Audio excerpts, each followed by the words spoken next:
ప్రాచీన ఆఫ్రికా నాగరికత. ఆఫ్రికా ఖండాన్ని చీకటి ఖండము అని అంటారు. ఈ బిట్ అనేది నెంబర్ ఆఫ్ టైమ్స్ కాంపిటేటివ్ ఎగ్జామ్లో అడిగినటువంటి బిట్టు. అన్ని కాంపిటేటివ్ ఎగ్జామ్లో జనరల్ స్టడీస్ లెవెల్లో కూడా అడుగుతాడు.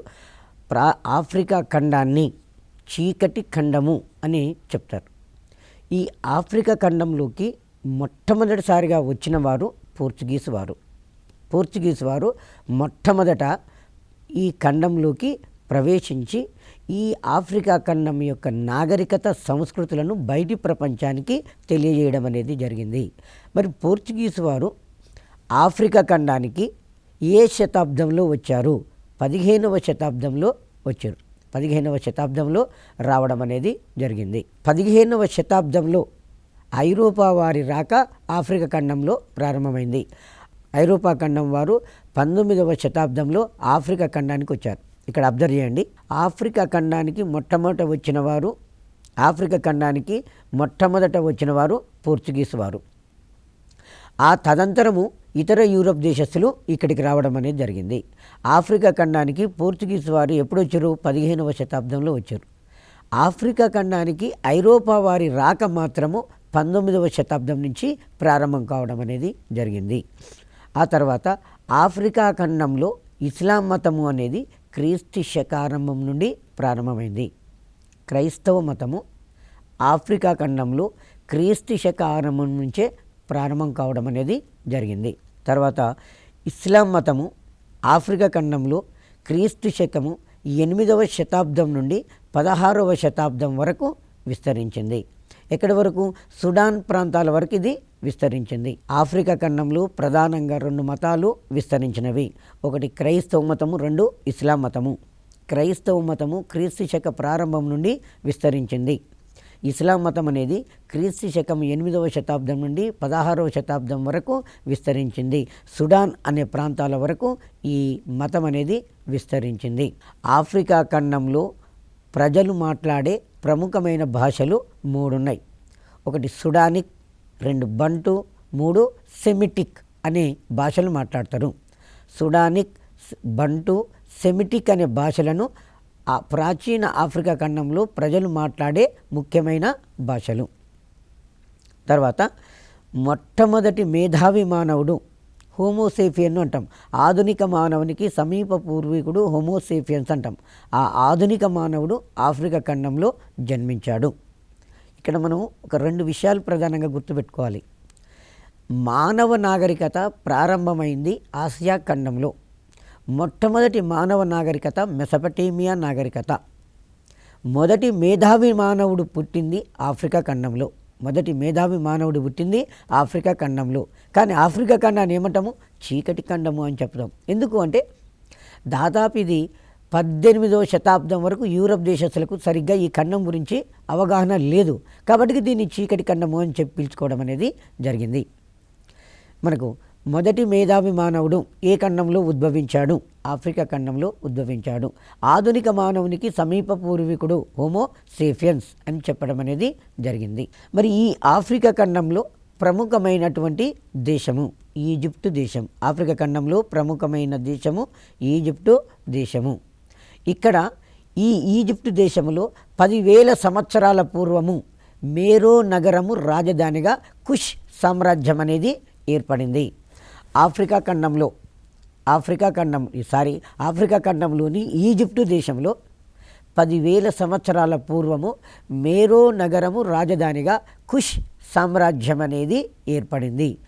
ఆఫ్రికా ఖండంలో ఈజిప్టు దేశంలో ఏర్పడిన నాగరికత కుష్ నాగరికత అని చెప్పేస్తాం. మేరో నగరము సమీపంలో ఇనుప గనులు ఎక్కువగా ఉండటం వల్ల దీన్ని ఏమన్నామంటే మధ్య ఆఫ్రికాలో గల 2వ బర్మింగ్హామ్ అని పిలుచుకోవడం అనేది జరిగింది. బర్మింగ్హామ్ అనేది ఇంగ్లాండ్ దేశంలో ఉన్నటువంటి ప్రాంతము. మేరో నగరం సమీపంలో ఇనుప గనులు కనుగొనబడవి.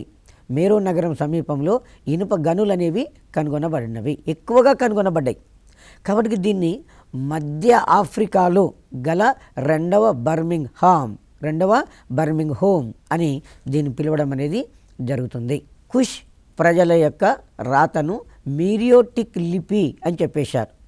కుష్ నాగరికత ఏ దేశంలో? ఈజిప్టు దేశంలో. కుష్ నాగరికతకు రాజధాని మేరో నగరం. మేరో నగరం యొక్క ప్రజల యొక్క లిపిని ఏమన్నాము? మీరియోటిక్ లిపి అన్నాం. మీరియోటిక్ లిపి అని చెప్పేశాం. ఇక్కడి ప్రజలు, ఇక్కడి కళలు, ఉత్సవాలు, పండుగలు భారతీయుల పండుగల వంటివే పోలి ఉండడం అనేది జరిగింది. కుష్ నాగరికత సమాజంలో కళలు, ఉత్సవాలు, పండుగలు మన భారతీయుల వంటివే. మన భారతీయులు ఏవైతే ఉత్సవాలు, పండుగలు, కళలు నిర్వహించుకుంటారో అలాంటియే కుష్ నాగరికతలో ఉన్నది. కుష్ సామ్రాజ్యము పతనమైన తర్వాత 2 రాజ్యాలు ఏర్పడినవి.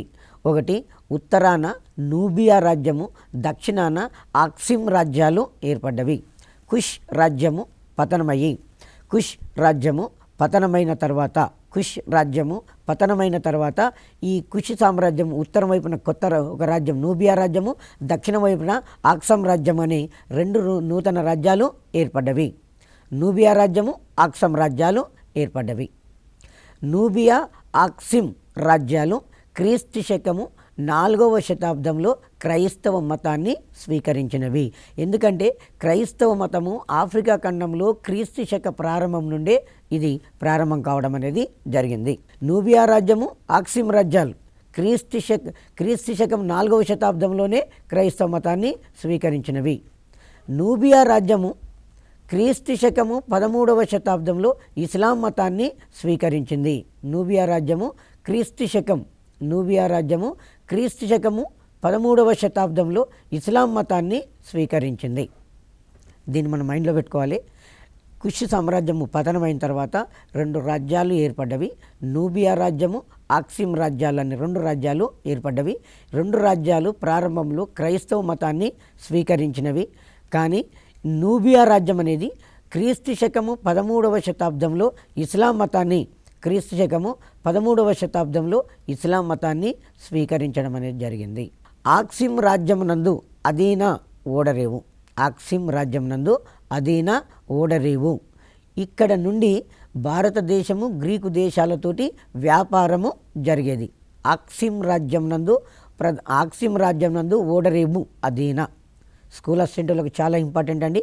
ఆక్సిమ్ రాజ్యం నందు ముఖ్య ఓడరేవు అదీనా. ఈ అదీనా ఓడరేవు నుండి భారతదేశము, గ్రీకు దేశాలతోటి ఈ ఆక్సిమ్ రాజ్య ప్రజలు వర్తక వ్యాపారాన్ని నిర్వహించేవారు. ఆక్సిమ్ రాజ్యం దక్షిణానికి విస్తరించడం వలన దీనిని ఇప్పుడు ఇథోపియా అని పిలుస్తున్నాం. ఆక్సిమ్ రాజ్యం అనేది దక్షిణానికి విస్తరించడం వలన దీన్ని ఇప్పుడు మనం ఏమని పిలుస్తున్నామంటే ఇథోపియా అని పిలుస్తున్నాం. ఆక్సిమ్ రాజ్యాన్ని ఏమంటున్నాము? ఇథోపియా అని పిలవడం అనేది జరుగుతుంది. బైబిల్లో ప్రస్తావించిన షీదా రాజ్యము ఇథోపియా అని, షీదారాని సాలమన్ రాజును దర్శించనని ప్రస్తావన బైబిల్లో మనకు కనిపిస్తుంది. బైబిల్లో ప్రస్తావించినటువంటి షీదా రాజ్యము దాన్ని ఇప్పుడు ఏమని పిలుస్తున్నామంటే ఇథోపియా అని పిలుస్తున్నాం. బైబిల్లో ఏమన్నారు? షీదా రాజ్యం అన్నాం. ప్రస్తుతం ఏమన్నాము? ఇథోపియా అన్నాం. ఈ షీదా రాణి సాలమన్ రాజును దర్శించనని ప్రస్తావన మనకు బైబిల్లో ఉన్నది. బైబిల్లో ఈ ప్రస్తావన కనిపిస్తుంది.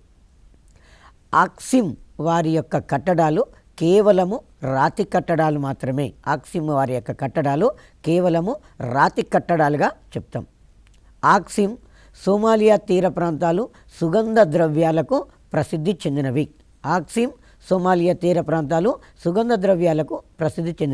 సుగంధ ద్రవ్యాలు అంటే లవంగాలు, యాలకులు, జాకాయ, జాపత్రి, అల్లం, ఎల్లిగడ్డ, ధనియాలు, మిరియాలు ఇలాంటి వాటిని సుగంధ ద్రవ్యాలు అంటాం.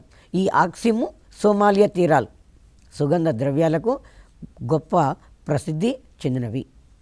ఆఫ్రికా ఖండాన్ని యూరోపియన్లు ఆక్రమించి పంచుకున్నందున దాని యొక్క వైభవం అనేది అంతరించిపోవడం అనేది జరిగింది. ఆఫ్రికా ఖండాన్ని యూరోపియన్లు ఆక్రమించుకొని దాన్ని వారు పంచుకున్నారు. కాబట్టి ఈ ఆక్సిమ్ రాజ్యం యొక్క చరిత్ర అంతం కావడం అనేది జరిగింది. ప్రాచీన ఆఫ్రికా నాగరికత తర్వాత మరొకటి ప్రాచీన అమెరికా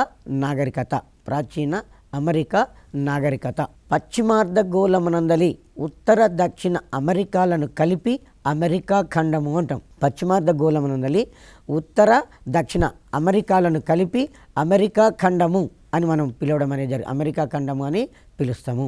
పోర్చుగీస్ వారు ఇటలీ నావికుడు క్రిస్టఫర్ కొలంబస్ ఈ ఖండాన్ని కనుగొనడం అనేది జరిగింది. మొట్టమొదటిసారిగా ఈ ప్రాచీన అమెరికా ఖండాన్ని ఎవరు కనుగొన్నారు? క్రిస్టఫర్ కొలంబస్ కనుగొన్నాడు. ఈ క్రిస్టఫర్ కొలంబస్ ఎవరు అంటే ఇటలీ దేశానికి చెందిన నావికుడు. మనకు 1453 సంవత్సరంలో కాన్స్టాంటినోపుల్ పతనమైన తర్వాత క్రీస్తు శకము 1453 సంవత్సరంలో కాన్స్టాంటినోపుల్ పతనమే ఐరోపా ఖండంలో ఆధునిక యుగం ప్రారంభం కావడం అనేది జరుగుతుంది. సో ఈ కాన్స్టాంటినోపుల్ పతనం కావడం వలన ఐరోపా ఖండంలో ఆధునిక యుగం ప్రారంభమయ్యి పోర్చుగల్ దేశము, స్పెయిన్ దేశము భూగోళ అన్వేషణలకు పోటీలు పడడం అనేది జరిగింది. పోర్చుగల్ అండ్ స్పెయిన్ దేశం భూగోళ అన్వేషణలో పోటీలు పడ్డ దేశాలు. ఈ స్పెయిన్ దేశ రాజు రాణి ఇచ్చినటువంటి సహకారంతో, ఎందుకంటే పోర్చుగీస్ వారు అట్లాంటిక్ మహాసముద్రం ద్వారా ప్రయాణం చేసి భారతదేశానికి పోవాలని ప్రయత్నం చేస్తున్నారు. అంతకుముందే అలెగ్జాండ్రియా యూనివర్సిటీ పండితులు భూమి గుండ్రంగా ఉన్నది అని చెప్పారు. అంటే మనం ఇక్కడ ఉన్న ప్రాంతం నుంచి స్ట్రైట్గా బయలుదేరితే మళ్ళీ తిరిగి అదే ప్రాంతానికి వస్తామన్నట్టుగా వాడు తెలియజేయడం అనేది జరిగింది. సో కాబట్టి ఈ క్రిస్టఫర్ కొలంబస్ స్పెయిన్ దేశపు రాజు ఫెర్డినాండ్ ఇసబెల్లా, రాజు పేరు ఫెర్డినాండ్, రాణి పేరు ఇసబెల్లా, వారి యొక్క సహకారంతో ఫెర్డినాండ్ ఇసబెల్లా సహకారంతో అట్లాంటిక్ మహాసముద్రంలో పశ్చిమ వైపు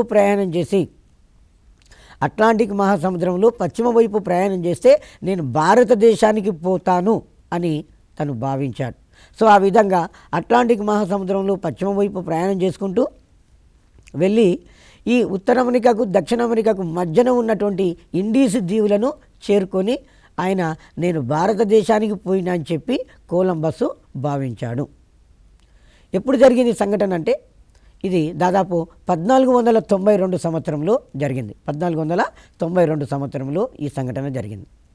తదంతరము ఇటలీ దేశానికి చెందిన అమెరిగో వెస్పూచి అనే అతను కొలంబస్ కనుగొన్నది భారతదేశం కాదు, ప్రపంచానికి తెలియనటువంటి ఒక నూతన ఖండం అని చెప్పి ఆ కొలంబస్ కనుగొన్న ఖండం గురించి పూర్తిగా తెలుసుకొని యూరప్ దేశస్తులకు తెలియజేయడం అనేది జరిగింది. ఈ విధంగా కొలంబస్ కనుగొన్న ప్రాంతానికి అమెరికా ఖండం అనే పేరు వచ్చింది. ఇక్కడ ఎగ్జాంపుల్ ఏం క్వశ్చన్ అడుగుతాడు అంటే అమెరికా ఖండాన్ని ఎవరు కనుగొన్నారు? క్రిస్టఫర్ కొలంబస్ కనుగొన్నాడు. తర్వాత ఎవరి పేరు మీదుగా అమెరికా అనే పేరు వచ్చింది? అమెరిగో వెస్పూచి పేరు మీదుగా అమెరికా ఖండము అనే పేరు రావడం అనేది జరిగింది. భూమధ్య రేఖ దక్షిణ అమెరికా ఖండం యొక్క ఉత్తరం వైపున పోతుంది కాబట్టి దీన్ని దాని పైన ఉన్న భాగాన్ని ఉత్తర అమెరికా, కింద ఉన్న భాగాన్ని దక్షిణ అమెరికా అని చెప్పడం అనేది జరిగింది. అమెరిగో వెస్పూచి వలన అమెరికా ఖండం అనే పేరు రావడం అనేది జరిగింది. ఈ అమెరికా ఖండానికి 20,000 సంవత్సరాల పూర్వము మానవుడు సైబీరియా ప్రాంతం నుండి ఇక్కడికి వచ్చినట్లు తెలుస్తుంది. కొన్ని ఆధారాలు మనకు తెలుస్తుంది. అమెరికా ఖండానికి మానవుడు ఎక్కడ నుండి వలస వచ్చాడు? సైబీరియా ప్రాంతం నుండి వలస వచ్చాడు. 20,000 సంవత్సరాల పూర్వము మానవుడు ఇక్కడికి వలస రావడం అనేది జరిగింది. మరి ప్రాచీన అమెరికాలో 3 ముఖ్యమైనటువంటి నాగరికతలు ఉన్నవి. 1 మాయా నాగరికత, 2 అజటెక్స్ నాగరికత, 3 ఇన్కాస్ నాగరికత. మాయా నాగరికత, అజటెక్స్ నాగరికత, ఇన్కాస్ నాగరికత అని చెప్పేసి 3 ముఖ్యమైనటువంటి నాగరికతలు ఈ మనకు అమెరికా ఖండంలో ఉన్నవి. మరి అమెరికా ఖండాన్ని ఎవరు కనుగొన్నారు? కొలంబస్. ఎవరి పేరు మీద వచ్చింది? అమెరిగో వెస్పూచి వలన. మానవుడు ఏ ఖండం నుంచి ఎక్కడి నుంచి ఇక్కడికి వచ్చాడు? సైబీరియా ప్రాంతం నుంచి ఇక్కడికి వచ్చాడు. మరి అమెరికా ఖండంలో ఎన్ని నాగరికతలు ఉన్నాయి? 3 నాగరికతలు ఉన్నవి. వాటిని ఏమన్నాం? మాయా నాగరికత, అజటెక్స్ నాగరికత, ఇన్కాస్ నాగరికత అని చెప్పాం. ఇందులో మాయా నాగరికత. మాయా నాగరికత అనేది మధ్య అమెరికా యందలి గౌటమాలో, మెక్సికో యందలి హోండరస్ ప్రాంతాలలో వ్యాపించి ఉన్నది. మాయా నాగరికత అనేది మధ్య అమెరికా యందలి గౌటమాలో, మెక్సికో యందలి హోండరస్ ప్రాంతాలలో వ్యాపించి ఉన్నది. ఈ మెక్సికో అనేది మనకు ఉత్తర అమెరికా ఖండంలో ఉంటుంది. మధ్య అమెరికాలోని గౌటమాలో, మెక్సికో దేశంలో హోండరస్ పర్వత ప్రాంతాలలో ఈ నాగరికత వ్యాపించి ఉన్నది. ఈ మాయా నాగరికత అనేది 15వ శతాబ్దం నుండి 13వ శతాబ్దం వరకు ఉచ్చస్థితికి చేరుకున్నది. ఇక్కడ మనకు ఈ శతాబ్దము 15వ శతాబ్దం తర్వాత 13వ శతాబ్దం అని ఇచ్చిండు. క్రీస్తు పూర్వం అట్లాగే ఉంటుందండి, పైనుంచి కింది దాకా ఉంటుంది, పెద్ద నుంచి చిన్నగా ఉంటుంది. క్రీస్తు పూర్వము 15వ శతాబ్దంలో ప్రారంభమై క్రీస్తు శకము 13వ శతాబ్దం వరకు ఈ నాగరికత, మాయా నాగరికత అనేది గొప్ప ఉచ్చస్థితిలో ఉన్నది. ఈ మాయా నాగరికతలో ప్రజల యొక్క ముఖ్య వృత్తి వ్యవసాయం. మాయా నాగరికతలో ప్రజల యొక్క ముఖ్య వృత్తి ఏంటి? వ్యవసాయం. ఇది కూడా మనకి ఎగ్జామినేషన్లో అడుగుతాడు. ఇంతకుముందు ఒకసారి చైనా దేశ ప్రజల యొక్క, ప్రాచీన చైనా ప్రజల యొక్క ముఖ్య వృత్తి అని అడిగాడు 2000 సంవత్సరంలో డిఎస్సిలోనే. ప్రాచీన చైనాలో ముఖ్య వృత్తి వ్యవసాయం. మాయా నాగరికత ప్రజల యొక్క ముఖ్య వృత్తి వ్యవసాయం.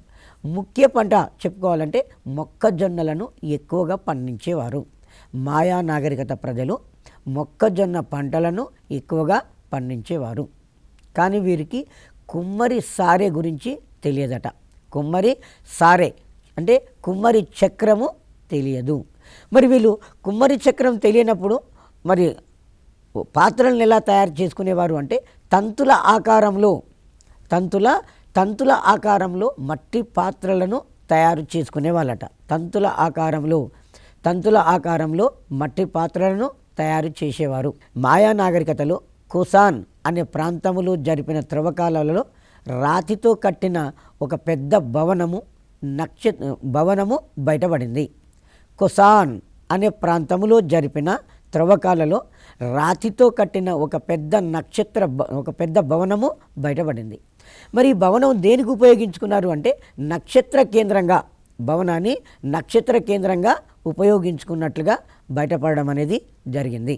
ఇనుము తెలియదు మాయా నాగరికత ప్రజలకు. ఇనుము అనేది తెలియదు. కుమ్మరి చక్రము తెలియదు, ఇనుము తెలియదు. మరి కుమ్మరి చక్రం తెలియనప్పుడు పాత్రలు ఎట్లా చేసుకున్నారంటే తంతులాకారంలో తయారు చేసుకున్నారన్నారు. కానీ రాతి వాడకము వచ్చు వీళ్ళకు. రాతిని ఉపయోగించి కట్టడాల నిర్మాణం చేశారు. కొసాన్ అనే ప్రాంతంలో ఒక అద్భుతమైన భవనాన్ని కట్టించారు. మరి ఆ భవనం దేనికి ఉపయోగించుకున్నారు? నక్షత్ర కేంద్రంగా ఉపయోగించుకోవడం అనేది జరిగింది. రాతి పలకల మీద చెట్ట బెర్రులతో చేసిన బట్టలపైన వీరు ఖగోళ విషయాలను చెక్కేవారు. మాయా నాగరికత ప్రజలు రాతి పలకల మీద చెట్ల బేరళ్లతో చేసిన బట్టలపైన వీరు ఖగోళ విషయాలను చెక్కేవారు. చెట్ల యొక్క బేరళ్లతో బట్టలాగా, ఒక క్లాత్ లాగా, ఒక పేపర్ లాగా తయారు చేశారు. ఆ బట్ట మీద ఖగోళ విషయాలను చెక్కారు. అలాగే రాతి పలకల మీద ఖగోళ విషయాలను చెక్కారు. మాయా నాగరికత ప్రజలు పూజించిన ముఖ్యమైన దేవతలు అగ్ని, వరుణుడు అనే దేవతలను వీరు తృప్తిపరచడానికి జంతు బలిని, నరబలిని ఇచ్చేవాళ్ళు. ప్రపంచ చరిత్రలో మొదటిసారి అండి మనకు అధికారంగా కనిపిస్తుంది నరబలిని ఇచ్చిన ఆచారము మాయా నాగరికతకు ఉన్నది. ఒకసారి మైండ్లో పెట్టుకోండి. నరబలిని ఇచ్చినటువంటి చరిత్ర మాయా నాగరికత ప్రజలకు ఉన్నది. వీరు ముఖ్య దేవులు ఎవరంటే అగ్ని, వరుణుడు అనే దేవతలు ముఖ్య దేవతలు. కానీ వీళ్ళు ఈ దేవతలను సంతృప్తిపరచడానికి జంతు బలిని ఇచ్చారు. అదే టైంలో నరబలిని కూడా ఇచ్చేవారట. మాయా నాగరికత ప్రజలు దేవతలను తృప్తిపరచడానికి నరబలిని కూడా ఇచ్చేవారు. బంతి ఆట అనే ఒక మతపరమైనటువంటి వ్రతము చేసేవారు. మాయా నాగరికత ప్రజలు బంతి ఆట అనే ఒక మతపరమైనటువంటి వ్రతము చేసేవారు. వీరి యొక్క లిపి బొమ్మల లిపి. మాయా నాగరికత యొక్క ప్రజల యొక్క లిపిని ఏమన్నాము? బొమ్మల లిపి అని చెప్పుకోవచ్చు. ఈ వీరు మాయా నాగరికత ప్రజలు సంవత్సరపు కాలమానాన్ని 365 రోజులుగా నిర్ధారించారు. సంవత్సరానికి 365 రోజులుగా నిర్ధారించారు. మరి సంవత్సరానికి 18 నెలలు, నెలకు 20 రోజులుగా గుణించి మిగిలిన 5 రోజులు అశుభమైన దినాలుగా భావించేవారు. మనకు ప్రపంచంలో మొట్టమొదటిసారిగా క్యాలెండర్ను రూపొందించిన వారు ఎవరు అంటే ఈజిప్షియన్లు క్యాలెండర్ను రూపొందించారు. కాలమానాన్ని సంవత్సరాలుగా, సంవత్సరాన్ని నెలలుగా, నెలలను వారాలుగా, వారాలను రోజులుగా, రోజుకి 24 గంటలుగా ప్రపంచంలో మొట్టమొదటిసారిగా ఈజిప్షియన్లు క్యాలెండర్ను రూపొందించారు. అదేవిధంగా మాయా నాగరికత ప్రజలు కూడా క్యాలెండర్ను తయారు చేశారు. వారు సంవత్సరాన్ని కాలమానాన్ని సంవత్సరానికి 365 రోజులుగా నిర్ధారించారు. మరి జనరల్గా ఇప్పుడైతే మనకు నెలకు 12, సంవత్సరానికి 12 నెలలు, కానీ వాళ్ళ కాలంలో 18 నెలలు పెట్టుకున్నారు. నెలకి ఎన్ని రోజులు? 20 రోజులు. మరి 18 × 20 చేసుకున్నట్లయితే 360 రోజులు వస్తుంది. మిగిలిన 5 రోజులను అశుభమైన దినాలుగా భావించే వాళ్ళట. మరి వీరు పంచాంగాన్ని కూడా తయారు చేశారు. పంచాంగాన్ని కూడా తయారు చేసుకోవడం అనేది జరిగింది మాయా నాగరికత ప్రజలు. క్రీస్తు శకము 9వ శతాబ్దంలో విభిన్న తెగల దాడుల వలన మాయా నాగరికత అనేది అంతరించింది. క్రీస్తు శకము 9వ శతాబ్దంలో మాయా నాగరికత అంతరించిపోవడం అనేది జరిగింది. మాయా నాగరికత మధ్య అమెరికా యందలి, హోండరాసు, మెక్సికో ప్రాంతాలలో ఈ నాగరికత అనేది వర్ధిల్లింది. మాయా నాగరికత తర్వాత రెండవ నాగరికత ఇన్కాస్ నాగరికత. మాయా నాగరికత తర్వాత రెండవది ఇన్కాస్ నాగరికత అని చెప్పేస్తున్నాం. ఈ ఇన్కాస్ నాగరికత దక్షిణ అమెరికా యందలి యాండీస్ పర్వత ప్రాంతాలలో గల ఈక్విడార్, పెరు, చిలీ ప్రాంతాలలో విస్తరించి ఉన్నది.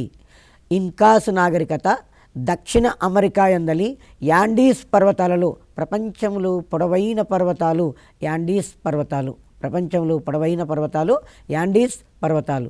ఈ యాండీస్ పర్వతాలలో ఈక్వెడారు, పెరు, చిలీ దేశాలు ఉన్నాయి. ఈ ఈక్విడార్, పెరు, చిలీ దేశాలలో 1415 సంవత్సరంలో ఇన్కాస్ నాగరికత ఏర్పడింది. ఇన్కాస్ నాగరికత ఇప్పుడు ఏర్పడింది 1415 సంవత్సరంలో ఇన్కాస్ నాగరికత అనేది ఏర్పడింది. ఇన్కాస్ అనేది పెద్ద సామ్రాజ్యం. ఇన్కాసు పెద్ద సామ్రాజ్యంగా చెప్పుకోవచ్చు. పెరు దేశంలోని కజో ఈ సామ్రాజ్యానికి రాజధాని. పెరు దేశమునందలి కజో ఈ రాజ్యానికి రాజధాని. ఇన్కాస్ నాగరికతకు రాజధాని కజో. కజో ఎక్కడున్నది? పెరు దేశంలో ఉన్నది. కజో ఎక్కడున్నది? పెరు దేశంలో ఉన్నది.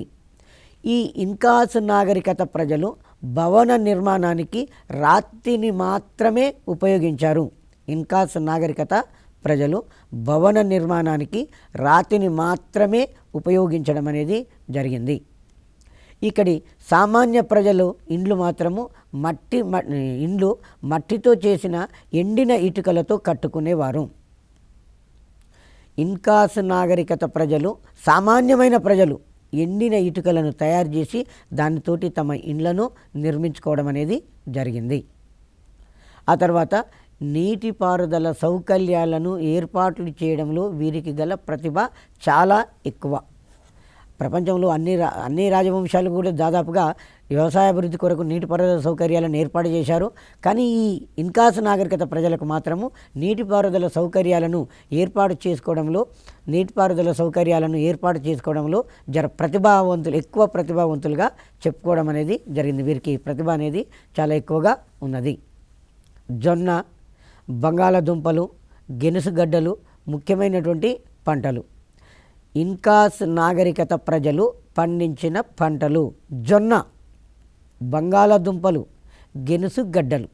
జొన్న, బంగాళదుంపలు, గెనుసుగడ్డలు వీరి యొక్క ముఖ్యమైనటువంటి పంటలు. మరి వీరికి లిపి అనేది తెలియదు. ఇన్కాస్ నాగరికత ప్రజలకు లిపి తెలియదు.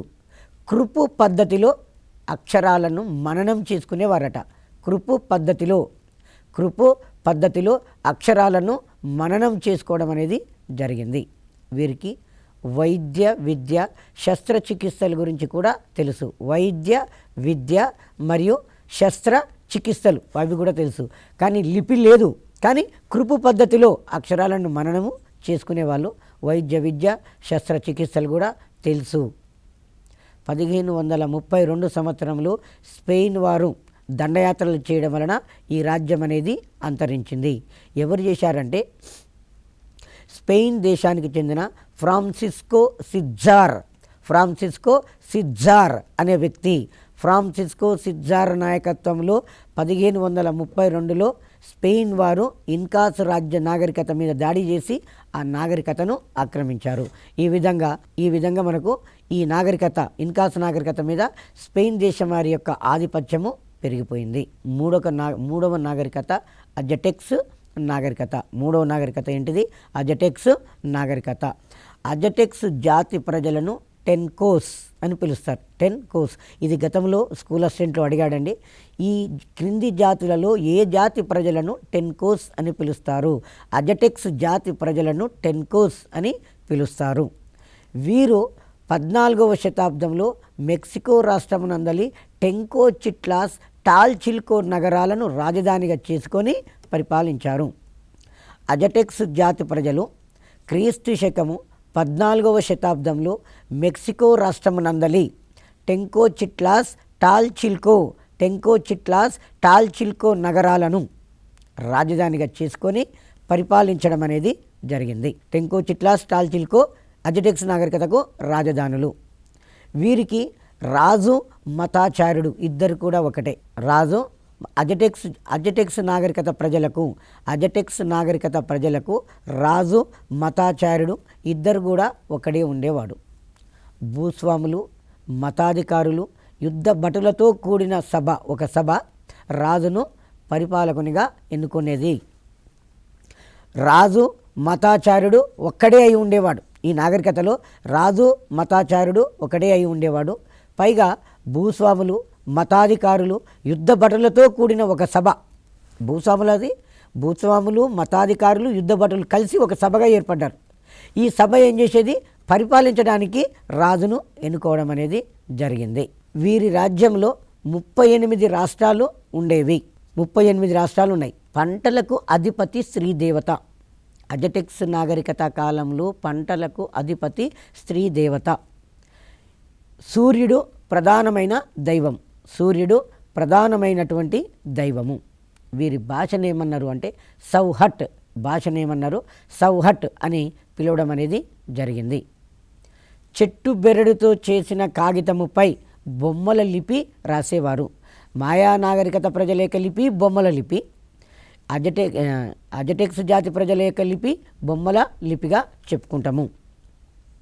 ఇక్కడ వీరి భాషనేమన్నారు? సౌహట్ అని పిలిచారు. చెట్టు బెరడుతో చేసిన కాగితము పైన బొమ్మల లిపిని రాసేవారు. లిపి ఏంటిది? బొమ్మల లిపి. వీరి యొక్క క్యాలెండర్ ప్రకారము సంవత్సరానికి 265 రోజులు. జనరల్గా సంవత్సరానికి 365 రోజులు. మనము మాయా నాగరికత కాలంలో తీసుకున్న మాయా నాగరికత కాలంలో కూడా సంవత్సరానికి 365 రోజులు ఉన్నవి. కానీ వాళ్ళు 360 రోజులని తీసుకొని మిగతా 5 రోజులను అశుభ దినాలుగా భావించేవారు. కానీ ఈ అజటెక్స్ నాగరికత కాలంలో క్యాలెండర్ను తీసుకున్నారు. సంవత్సరానికి 265 రోజులు.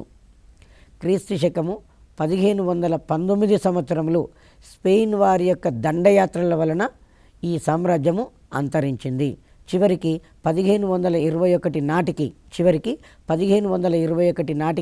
ఈ నాగరికత అనేది పూర్తిగా అంతరించడం అనేది జరిగింది. మెక్సికోకు అజటెక్స్ దేవత ప్రభుత్వ చిహ్నంగా ఉన్నది. ప్రస్తుతము మెక్సికో దేశం ఉన్నది. ఆ మెక్సికో దేశానికి అజటెక్స్ దేవత ప్రభుత్వ చిహ్నంగా ఉన్నది. మెక్సికో ప్రభుత్వానికి అజటెక్స్ దేవత ప్రభుత్వ చిహ్నంగా ఉన్నది. వీరు ప్రపంచానికి తెలియని జొన్న, బంగాళదుంప, టొమాటో, గుమ్మడికాయ, అనాస, పొగాకును ప్రపంచానికి అందించారు. ఎవరు? అజటెక్స్ జాతి ప్రజలు. అజటెక్స్ జాతి ప్రజలు ప్రపంచానికి తెలియనటువంటి జొన్నను, బంగాళదుంపను, టొమాటోను, గుమ్మడికాయ, అనాస, పొగాకును మొట్టమొదటిసారిగా ప్రపంచానికి అందించింది అజటెక్స్ జాతి ప్రజలే. అజటెక్స్ దేవత ఇప్పుడు మెక్సికో ప్రభుత్వానికి అధికార చిహ్నంగా అయ్యింది. మెక్సికో దేశానికి అధికార చిహ్నంగా ఉండిపోవడం అనేది జరిగింది. ప్రాచీన అమెరికా నాగరికత, ప్రాచీన ఆఫ్రికా నాగరికత, ప్రాచీన అమెరికా నాగరికతలు అని 2 నాగరికతలు ఉన్నవి. ఇందులో మనకు ప్రధానంగా అమెరికా ఖండాన్ని ఎవరు కనుగొన్నారు, అది ఎప్పుడు ఎగ్జామ్లో అడుగుతున్న క్వశ్చన్. అమెరికా ఖండాన్ని క్రిస్టఫర్ కొలంబస్ కనుగొన్నాడు. ఎవరి పేరు మీదుగా దానికి అమెరికా అనే పేరు వచ్చింది? ఎవరి పేరు మీద అమెరికా అనే పేరు వచ్చిందంటే అమెరిగో వెస్పూచి వలన అమెరికా అనే పేరు వచ్చింది. మరి మనకు అమెరికా ఖండంలో మానవుడు ఎక్కడి నుంచి వలస వచ్చి స్థిరపడ్డాడు? సైబీరియా ప్రాంతం నుంచి 20,000 సంవత్సరాల పూర్వము మానవుడు ఇక్కడికి వచ్చి స్థిరపడడం అనేది జరిగింది. మరి ప్రాచీన అమెరికాలో మనకు ఎన్ని నాగరికతలు ఉన్నాయంటే 3 నాగరికతలు ఉన్నవి. ఇక్కడ 3 నాగరికతలు మాయా నాగరికత, అజటెక్స్ నాగరికత, ఇన్కాస్ నాగరికత అని 3 నాగరికతలు మనకి ఈ సమాజంలో ఉన్నవి. అందులో ప్రధానమైనది మొదటి నాగరికత మాయా నాగరికత. ఈ మాయా నాగరికత అనేది మధ్య అమెరికా ఎందలి గౌటమాలు, మెక్సికో ఎందలి హోండరస్ ప్రాంతాలలో ఏర్పాటు కావడం అనేది జరిగింది. ఇక్కడ ప్రజల యొక్క ప్రధాన వృత్తి వ్యవసాయంగా చెప్తాము. కుమ్మరి సారే తెలియదు, తంతులాకారంలో మట్టి పాత్రలను చేసుకునేవారు, రాతితోటి కట్టడాలు నిర్మించేవారు. కొసాన్ ప్రాంతంలో పెద్ద రాతి కట్టడం బయటపడింది, అది నక్షత్రశాలగా ఉపయోగించుకున్నారు. మాయా నాగరికత ప్రజలకు ఇనుము అనేది తెలియదుగా చెప్పుకోవచ్చు. అగ్ని, వరుణ్ అనే దేవతలను సంతృప్తిపరచడానికి జంతు బలితో పాటు నరబలిని కూడా ఇచ్చింది. నరబలిని ఇచ్చినటువంటి నాగరికత మాయా నాగరికత అని చెప్పుకుంటాము. బొమ్మల లిపిని ఉపయోగించారు. బంతి ఆట ఆడేవారు. సంవత్సరాన్ని 360 రోజులుగా, సంవత్సరానికి 18 నెలలుగా, నెలకు 20 రోజులుగా రూపొందించి క్యాలెండర్ను వీరు రూపొందించుకున్నారు. మాయా నాగరికత తర్వాత ఇన్కాస్ నాగరికత అనేది ఉంటుంది. ఇన్కాస్ నాగరికత అనేది దక్షిణ అమెరికా యందలి యాండీస్ పర్వతాలలో ఉన్న ఈక్విడారు, పెరు, చిలీ దేశాలలో ఏర్పాటు కావడం అనేది జరిగింది. ఈ పెరు దేశం నందలి కజో దీనికి రాజధానిగా చెప్పుకుంటాము. నీటిపారుదల సౌకర్యాలలో గొప్ప ప్రతిభావంతము ఈ నాగరికత ప్రజల యొక్క సొంతంగా చెప్పుకోవడం జరుగుతుంది. జొన్న, బంగాళదుంప, గెనుసు గడ్డలను వీరు పండించడం అనేది జరిగింది. ఈ ఇన్కాస్ నాగరికత ప్రజలకు లిపి అనేది లేదు. కురుపు పద్ధతిలో అక్షరాలను మననం చేసుకునేవారు. ఆ తర్వాత 1532 సంవత్సరంలో స్పెయిన్ దేశానికి చెందిన ఫ్రాన్సిస్కో సిజారు ఈ నాగరికత మీద దాడి చేసి దీన్ని ఆక్రమించుకోవడంతో ఈ నాగరికత అంతరించింది. 3వ నాగరికత అజటెక్స్ నాగరికత. ఈ అజటెక్స్ జాతి ప్రజలను ఏమంటామంటే టెన్కోస్ అని పిలుచుకోవడం అనేది జరుగుతుంటుంది. ఈ మెక్సికో రాష్ట్రంలోని టెన్కో చిట్లాసు, టాల్ చిల్కో నగరాలను రాజధానిగా చేసుకొని వీరు పరిపాలించడం అనేది జరిగింది. అజటెక్స్ జాతి ఎగ్జాంపుల్ అడిగే క్వశ్చన్ ఏంటంటే అజటెక్స్ జాతి ప్రజలను ఏమని పిలుస్తారు? టెన్కోస్ అని పిలుస్తారు. అజటెక్స్ నాగరికతకు రాజధాని టెన్కో చిట్లాసు, టాల్ చిల్కోలు అనేవి ఈ రాజ్యానికి రాజధానిగా చెప్పుకోవచ్చు. తర్వాత అజటెక్స్ నాగరికతలో రాజును ఎవరు ఎన్నుకుంటారు? భూస్వాములు, మతాధికారులు, యుద్ధభటులతో కూడిన ఒక సభ రాజును పరిపాలన కొరకు ఎన్నుకోవడం అనేది జరిగింది. ఈ అజటెక్స్ నాగరికతలో ఎన్ని రాష్ట్రాలు ఉన్నాయంటే 38 రాష్ట్రాలు ఉన్నవి. ప్రధాన దైవము సూర్యుడు. పంటల అధిపతిని ఏమంటారు అంటే స్త్రీ అని కూడా చెప్పుకోవడం అనేది జరుగుతుంది. ఈ అజటెక్స్ నాగరికత కాలంలో భాషను ఏమన్నారు అంటే సౌహట్ అని పిలిచేవారట వీరి యొక్క భాషను. ఇక్కడ సంవత్సరానికి ఎన్ని రోజులు? 365 రోజులు. సంవత్సరానికి ఎన్ని రోజులు? 365 రోజులుగా చెప్పుకుంటాము. ఆ తర్వాత మెక్సికో దేశము అజటెక్స్ వారు ప్రపంచానికి అందించిన పంటలు ఏవి? జొన్న పంట, బంగాళదుంప, టొమాటో, గుమ్మడికాయ, అనాస, పొగాకు అనేవి ప్రపంచానికి తెలియనటువంటి పంటలు వీరు ప్రపంచానికి అందించారు. మనకి ఇంతకుముందు వెరీ స్టార్టింగ్లో చూసినప్పుడు ప్రాచీన ఆఫ్రికా నాగరికత అన్నాం. ఆఫ్రికా అంటేనే మనకు చీకటి ఖండంగా చెప్తాం. ఎందుకంటే 18వ శతాబ్దం వరకు దాదాపుగా అది ప్రపంచానికి ఎవరికి అర్థం కాకుండా దూరంగా ఉండిపోయింది అనామకంగా. కాబట్టి ఆఫ్రికా ఖండాన్ని చీకటి ఖండము అని చెప్పేస్తాం. ఏ ఖండాన్ని చీకటి ఖండం అంటాం? ఆఫ్రికా ఖండాన్ని చీకటి ఖండము అని చెప్పేస్తాం. ఆ తర్వాత ఈ ఆఫ్రికా ఖండంలో మొట్టమొదటిసారిగా ఏ దేశం వారు ప్రవేశించారు? పోర్చుగీస్ వారు ఈ ఖండంలోకి ప్రవేశించి అతడి నాగరికతల గురించి ప్రపంచానికి తెలియజేయడం అనేది జరిగింది. ఈ ఆఫ్రికా నాగరికతలో ఆఫ్రికా ఖండంలో మొట్టమొదట ఏ మతం విస్తరించింది? క్రైస్తవ మతం. ఎప్పటి నుంచి విస్తరించింది? క్రీస్తు శకారంభం నుంచి విస్తరించింది. ఇస్లాం మతము ఆఫ్రికా ఖండంలో ఏ శతాబ్దం నుంచి ఏ శతాబ్దం వరకు విస్తరించిందంటే 8వ శతాబ్దం నుండి 16వ శతాబ్దం వరకు విస్తరించింది. ఆ తర్వాత ఈ ప్రాచీన ఆఫ్రికా నాగరికతలో ప్రజలు మాట్లాడే ప్రముఖమైన భాషలు ఏవి? ఇది ప్రాచీన ఆఫ్రికా ఖండంలో ప్రజలు మాట్లాడే భాషలు ఏవి? 3 భాషలు ఉన్నాయి. ఒకటి సుడానిక్, 2 బంటు, 3 సెమిటిక్ అనేది ఉంటుంది. తర్వాత మరో క్వశ్చను, ఆధునిక మానవుడు ఏ ఖండంలో పుట్టినాడు? ఏ ఖండంలో ఉద్భవించాడు? ఆఫ్రికా ఖండంలో. మొట్టమొదటి మేధావి మానవుడు లేదు ఆధునిక మానవుడు, మొట్టమొదటి మేధావి మానవుడు హోమోసేపియన్ అనేవాడు ఏ ఖండంలో ఉద్భవించాడు? ఆఫ్రికా ఖండంలో ఉద్భవించడం అనేది జరిగింది. ఆఫ్రికా ఖండంలో ప్రముఖమైన దేశము ఈజిప్టు దేశం. మనకి ఇక్కడ ఈజిప్టు అనగానే ఇంకోటి కూడా గుర్తుకొస్తుంది. ఈజిప్ట్ అనగానే పిరమిడ్లు అనేవి ఈజిప్టు దేశ చరిత్ర తెలుసుకోవడానికి మనకు ప్రధానమైనటువంటి ఆధారాలుగా కూడా చెప్పుకోవచ్చు. పిరమిడ్ల వలన కళాకారుని పనితనంతో పాటు అక్కడి ప్రజల యొక్క మత విధానం కూడా తెలుస్తుంది. మరి ఈజిప్టు దేశంలో ఆఫ్రికా ఖండంలో ఈజిప్టు దేశంలో ఏ నాగరికత ఏర్పడింది? కుష్ నాగరికత ఏర్పడింది. కుష్ నాగరికతకు రాజధాని మేరో నగరం అని చెప్పుకుంటాం. మేరో నగరంలో ఇనుప గనులు ఉండడం వలన, ఇది చాలా ఇంపార్టెంట్, మేరో నగర సమీపంలో ఇనుప గనులు కనుగొనడం వలన దాన్ని ఏమని పిలిచారు? మధ్య ఆఫ్రికాలో గల రెండవ బర్మింగ్హామ్ అని దాన్ని పిలవడం అనేది జరిగింది. ఆఫ్రికా ఖండానికి పోర్చుగీస్ వారు ఎప్పుడు వచ్చారు? 15వ శతాబ్దంలో వచ్చారు. ఆఫ్రికా ఖండానికి ఐరోపా వారి రాక మాత్రము 19వ శతాబ్దం నుంచి ప్రారంభం కావడం అనేది జరిగింది. ఆ తర్వాత ఆఫ్రికా ఖండంలో ఇస్లాం మతము అనేది క్రీస్తు శకారంభం నుండి ప్రారంభమైంది. క్రైస్తవ మతము ఆఫ్రికా ఖండంలో క్రీస్తు శకారంభం నుంచే ప్రారంభం కావడం అనేది జరిగింది. తర్వాత ఇస్లాం మతము ఆఫ్రికా ఖండంలో క్రీస్తు శకము 8వ శతాబ్దం నుండి 16వ శతాబ్దం వరకు విస్తరించింది. ఎక్కడి వరకు? సుడాన్ ప్రాంతాల వరకు ఇది విస్తరించింది. ఆఫ్రికా ఖండంలో ప్రధానంగా 2 మతాలు విస్తరించినవి. ఒకటి క్రైస్తవ మతము, 2 ఇస్లాం మతము. క్రైస్తవ మతము క్రీస్తు శక ప్రారంభం నుండి విస్తరించింది. ఇస్లాం మతం అనేది క్రీస్తు శకం 8వ శతాబ్దం నుండి 16వ శతాబ్దం వరకు విస్తరించింది. సుడాన్ అనే ప్రాంతాల వరకు ఈ మతం అనేది విస్తరించింది. ఆఫ్రికా ఖండంలో ప్రజలు మాట్లాడే ప్రముఖమైన భాషలు 3 ఉన్నాయి. ఒకటి సుడానిక్, 2 బంటు, 3 సెమిటిక్ అనే భాషలు మాట్లాడతారు. సుడానిక్, బంటు, సెమిటిక్ అనే భాషలను ఆ ప్రాచీన ఆఫ్రికా ఖండంలో ప్రజలు మాట్లాడే ముఖ్యమైన భాషలు. తర్వాత మొట్టమొదటి మేధావి మానవుడు హోమోసేపియన్ అంటాం. ఆధునిక మానవునికి సమీప పూర్వీకుడు హోమోసేపియన్స్ అంటాం. ఆ ఆధునిక మానవుడు ఆఫ్రికా ఖండంలో జన్మించాడు. ఇక్కడ మనం ఒక 2 విషయాలు ప్రధానంగా గుర్తుపెట్టుకోవాలి. మానవ నాగరికత ప్రారంభమైంది ఆసియా ఖండంలో. మొట్టమొదటి మానవ నాగరికత మెసపటేమియా నాగరికత.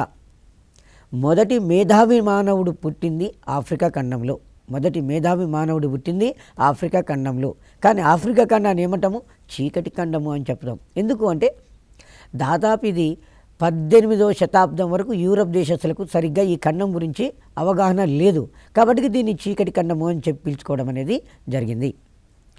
మనకు మొదటి మేధావి మానవుడు ఏ ఖండంలో ఉద్భవించాడు?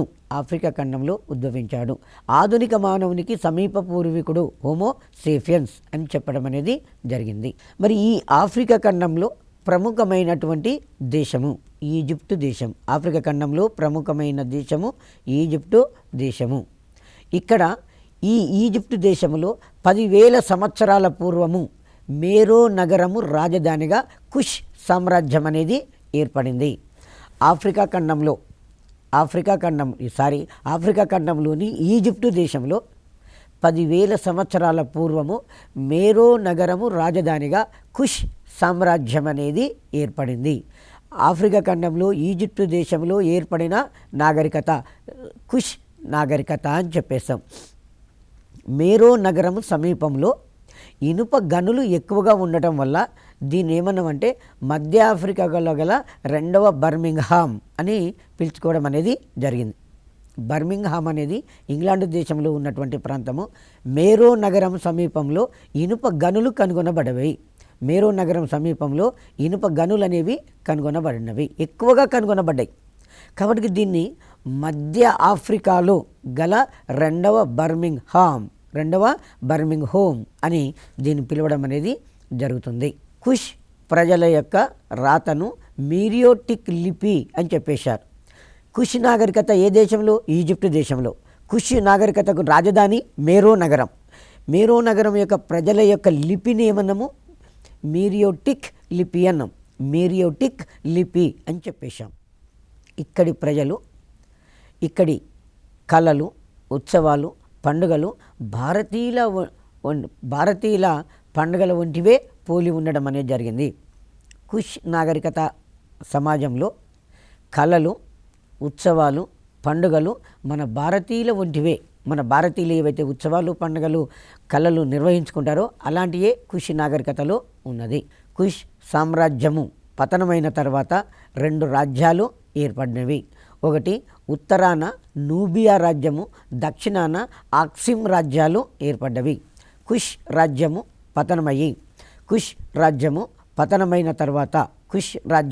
పతనమైన తర్వాత ఈ కుష్ సామ్రాజ్యం ఉత్తరం వైపున ఒక రాజ్యం నూబియా రాజ్యము, దక్షిణ వైపున ఆక్సమ్ రాజ్యం అనే 2 నూతన రాజ్యాలు ఏర్పడ్డవి. నూబియా రాజ్యము, ఆక్సమ్ రాజ్యాలు ఏర్పడ్డవి. నూబియా, ఆక్సిమ్ రాజ్యాలు క్రీస్తు శకము 4వ శతాబ్దంలో క్రైస్తవ మతాన్ని స్వీకరించినవి. ఎందుకంటే క్రైస్తవ మతము ఆఫ్రికా ఖండంలో క్రీస్తు శక ప్రారంభం నుండే ఇది ప్రారంభం కావడం అనేది జరిగింది. నూబియా రాజ్యము, ఆక్సిమ్ రాజ్యాలు క్రీస్తు శకం 4వ శతాబ్దంలోనే క్రైస్తవ మతాన్ని స్వీకరించినవి. నూబియా రాజ్యము క్రీస్తు శకము 13వ శతాబ్దంలో ఇస్లాం మతాన్ని స్వీకరించింది. నూబియా రాజ్యము క్రీస్తు శకము 13వ శతాబ్దంలో ఇస్లాం మతాన్ని స్వీకరించింది. దీన్ని మనం మైండ్లో పెట్టుకోవాలి. కుష్ సామ్రాజ్యము పతనమైన తర్వాత 2 రాజ్యాలు ఏర్పడ్డవి. నూబియా రాజ్యము, ఆక్సిమ్ రాజ్యాలు అనే 2 రాజ్యాలు ఏర్పడ్డవి. 2 రాజ్యాలు ప్రారంభంలో క్రైస్తవ మతాన్ని స్వీకరించినవి. కానీ నూబియా రాజ్యం అనేది క్రీస్తు శకము 13వ శతాబ్దంలో ఇస్లాం మతాన్ని స్వీకరించడం అనేది జరిగింది. ఆక్సిమ్ రాజ్యం నందు అదీనా ఓడరేవు. ఇక్కడ నుండి భారతదేశము, గ్రీకు దేశాలతోటి వ్యాపారము జరిగేది. ఆక్సిమ్ రాజ్యం నందు ఓడరేవు అదీనా. స్కూల్ అసిస్టెంట్లకు చాలా ఇంపార్టెంట్ అండి. ఆక్సిమ్ రాజ్యం నందు ముఖ్య ఓడరేవు అదీనా. ఈ అదీనా ఓడరేవు నుండి భారతదేశము, గ్రీకు దేశాలతోటి ఈ ఆక్సిమ్ రాజ్య ప్రజలు వర్తక వ్యాపారాన్ని నిర్వహించేవారు. ఆక్సిమ్ రాజ్యం దక్షిణానికి విస్తరించడం వలన దీనిని ఇప్పుడు ఇథోపియా అని పిలుస్తున్నాం. ఆక్సిమ్ రాజ్యం అనేది దక్షిణానికి విస్తరించడం వలన దీన్ని ఇప్పుడు మనం ఏమని పిలుస్తున్నామంటే ఇథోపియా అని పిలుస్తున్నాం. ఆక్సిమ్ రాజ్యాన్ని ఏమంటున్నాము? ఇథోపియా అని పిలవడం అనేది జరుగుతుంది. బైబిల్లో ప్రస్తావించిన షీదా రాజ్యము ఇథోపియా అని, షీదారాని సాలమన్ రాజును దర్శించనని ప్రస్తావన బైబిల్లో మనకు కనిపిస్తుంది. బైబిల్లో ప్రస్తావించినటువంటి షీదా రాజ్యము దాన్ని ఇప్పుడు ఏమని పిలుస్తున్నామంటే ఇథోపియా అని పిలుస్తున్నాం. బైబిల్లో ఏమన్నారు? షీదా రాజ్యం అన్నాం. ప్రస్తుతం ఏమన్నాము? ఇథోపియా అన్నాం. ఈ షీదా రాణి సాలమన్ రాజును దర్శించనని ప్రస్తావన మనకు బైబిల్లో ఉన్నది. బైబిల్లో ఈ ప్రస్తావన కనిపిస్తుంది. ఆక్సిమ్ వారి యొక్క కట్టడాలు కేవలము రాతి కట్టడాలు మాత్రమే. ఆక్సిమ్ వారి యొక్క కట్టడాలు కేవలము రాతి కట్టడాలుగా చెప్తాం. ఆక్సిమ్ సోమాలియా తీర ప్రాంతాలు సుగంధ ద్రవ్యాలకు ప్రసిద్ధి చెందినవి.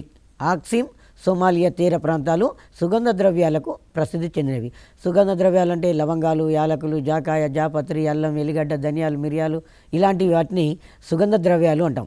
ఈ ఆక్సిమ్ సోమాలియా తీరాలు సుగంధ ద్రవ్యాలకు గొప్ప ప్రసిద్ధి చెందినవి. ఆఫ్రికా ఖండాన్ని యూరోపియన్లు ఆక్రమించి పంచుకున్నందున దాని యొక్క వైభవం అనేది అంతరించిపోవడం అనేది జరిగింది. ఆఫ్రికా ఖండాన్ని యూరోపియన్లు ఆక్రమించుకొని దాన్ని పంచుకున్నారు, వారు పంచుకున్నారు. కాబట్టి ఈ ఆక్సిమ్ రాజ్యం యొక్క చరిత్ర అంతం కావడం అనేది జరిగింది. ప్రాచీన ఆఫ్రికా నాగరికత తర్వాత మరొకటి ప్రాచీన అమెరికా నాగరికత.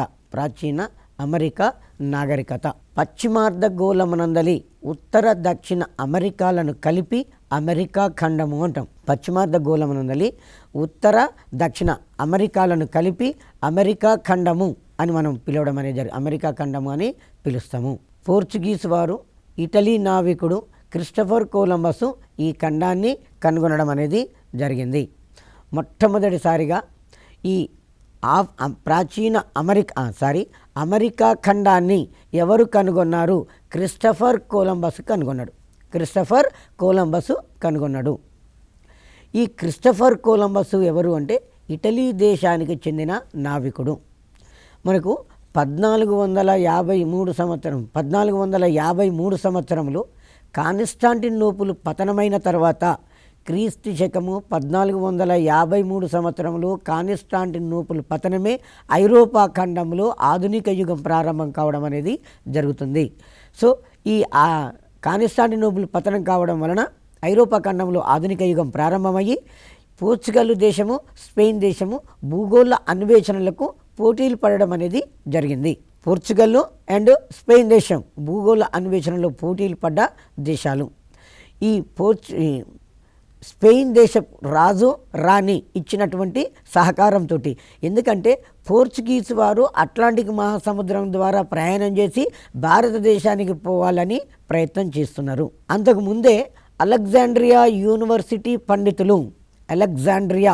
యూనివర్సిటీ పండితులు భూమి గుండ్రంగా ఉన్నది అని చెప్పారు. అంటే మనం ఇక్కడ ఉన్న ప్రాంతం నుంచి స్ట్రైట్గా బయలుదేరితే మళ్ళీ తిరిగి అదే ప్రాంతానికి వస్తామన్నట్టుగా వాడు తెలియజేయడం అనేది జరిగింది. సో కాబట్టి ఈ క్రిస్టఫర్ కొలంబస్ స్పెయిన్ దేశపు రాజు ఫెర్డినాండ్ ఇసబెల్లా, రాజు పేరు ఫెర్డినాండ్, రాణి పేరు ఇసబెల్లా, వారి యొక్క సహకారంతో ఫెర్డినాండ్ ఇసబెల్లా సహకారంతో అట్లాంటిక్ మహాసముద్రంలో పశ్చిమ వైపు ప్రయాణం చేస్తే నేను భారతదేశానికి పోతాను అని తను భావించాడు. సో ఆ విధంగా అట్లాంటిక్ మహాసముద్రంలో పశ్చిమ వైపు ప్రయాణం చేసుకుంటూ వెళ్ళి ఈ ఉత్తర అమెరికాకు దక్షిణ అమెరికాకు మధ్యన ఉన్నటువంటి ఇండీస్ దీవులను చేరుకొని ఆయన నేను భారతదేశానికి పోయినా అని చెప్పి కొలంబస్ భావించాడు.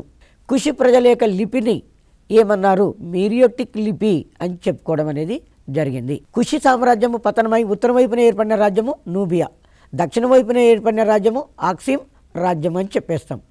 ఈ రెండు రాజ్యాలు మొదట్లో ఏ మతాన్ని తీసుకున్నాయి? క్రైస్తవ మతాన్ని. మరి నూబియా రాజ్యము 13వ శతాబ్దం నుంచి క్రైస్తవ మతంలోకి మారిపోయింది. ఇక్కడ సోమాలియా తీరంలో ఇక్కడ మనకు సుగంధ ద్రవ్యాలు అనేవి ఎక్కువగా కనిపించడం అనేది, సోమాలియా తీరంలో ఎక్కువగా మనకు ఈ సుగంధ ద్రవ్యాలు కనిపించడం అనేది జరిగింది. ఓకే.